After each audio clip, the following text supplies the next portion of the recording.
ദൈവത്തിൻ്റെ അതിപരിശുദ്ധമായ നാമം വാഴ്ത്തപ്പെടുമാറാകട്ടെ. വലിയ നോമ്പിൻ്റെ 18-ാം ദിവസത്തിലെ ധ്യാന വിഷയം കൃപയിൽ മുതിരുവാനുള്ള കാത്തിരിപ്പ്. അതിനാധാരമായ വേദഭാഗം വിശുദ്ധ ലൂക്കോസ് എഴുതിയ സുവിശേഷം 2-ാം അധ്യായം അതിൻ്റെ 47 മുതൽ 52 വരെയുള്ള വാക്യങ്ങൾ.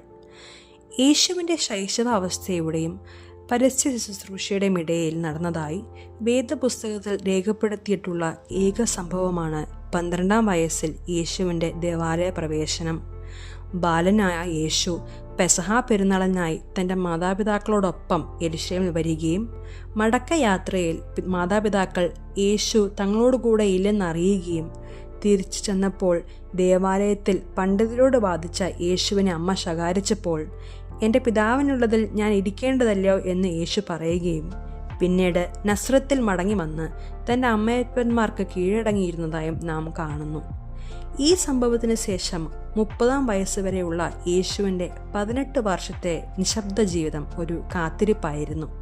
ലൂക്കോസ് 2:52 ഈ കാത്തിരിപ്പ് എങ്ങനെയുള്ളതായിരുന്നു എന്ന് നാം വായിക്കുന്നു. യേശുവോ ജ്ഞാനത്തിലും വളർച്ചയിലും ദൈവത്തിൻ്റെയും മനുഷ്യരുടെയും കൃപയിലും മുതിർന്നു വന്നു. ഈ കാലഘട്ടത്തിൽ യേശുവിൻ്റെ സമഗ്രമായ വളർച്ചയെ നാം 4 തലങ്ങളിൽ കാണുന്നു. 1. ജ്ഞാനം, ബുദ്ധിപരമായ വളർച്ചയെ സൂചിപ്പിക്കുന്നു. 2. വളർച്ച, ശാരീരികവും പക്വതയുമുള്ളതുമായ വളർച്ച. 3. ദൈവകൃപയിൽ മുതിർന്നു വന്നു. 4. മനുഷ്യരുടെ കൃപയിൽ മുതിർന്നു വന്നു. കൃപയിൽ മുതിർന്നു വരിക എന്ന പ്രയോഗം യേശുവിൻ്റെ ആത്മീകവും സാമൂഹികവുമായ വളർച്ചയുടെ ആഴത്തെയാണ് സൂചിപ്പിക്കുന്നത്. ദൈവകൃപയിൽ മുതിർന്നു വരാനായി യേശു കാത്തിരുന്നു.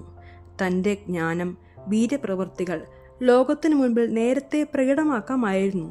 പക്ഷേ അവൻ പിതാവിനെ അനുസരിച്ച് പിതാവിൻ്റെ സമയത്തിനായി കാത്തിരുന്നു. കൃപയിൽ മുതിർന്നു വരിക എന്നത് ഒരു നിരന്തര പ്രക്രിയയാണ്. നസ്രത്തിലെ നിശബ്ദ വർഷങ്ങൾ വെറും ഒരു കാത്തിരിപ്പ് മാത്രമായിരുന്നില്ല, അതൊരു തയ്യാറെടുപ്പ് കൂടെയായിരുന്നു. മാനവരക്ഷയെ പാപത്തിൻ്റെ മാലിന്യത്തിൽ നിന്ന് വീണ്ടെടുക്കുവാനുള്ള തയ്യാറെടുപ്പ്. ആ സമയം കർത്താവ് തൻ്റെ അമ്മയപ്പന്മാർക്ക് കീഴടങ്ങിയിരുന്നു എന്ന് നാം കാണുന്നു. തൻ്റെ എളിമ, വിനയം, അനുസരണ എന്നിവയിലൂടെ മനുഷ്യരുടെ കൃപയിലും മുതിർന്നു വരുവാൻ യേശുവിന് സാധിച്ചു. മനുഷ്യരുടെയും ദൈവത്തിൻ്റെയും കൃപയിൽ മുതിർന്നു വന്ന യേശു തൻ്റെ സമൂഹത്തിൽ ഒറ്റപ്പെട്ടവനായിട്ടല്ല, സമൂഹത്തോട് ചേർന്ന് പാപികളോട് ഇടപെട്ടു. മറ്റുള്ളവർ വെറുത്തവരെ ചേർത്ത് നിർത്തി.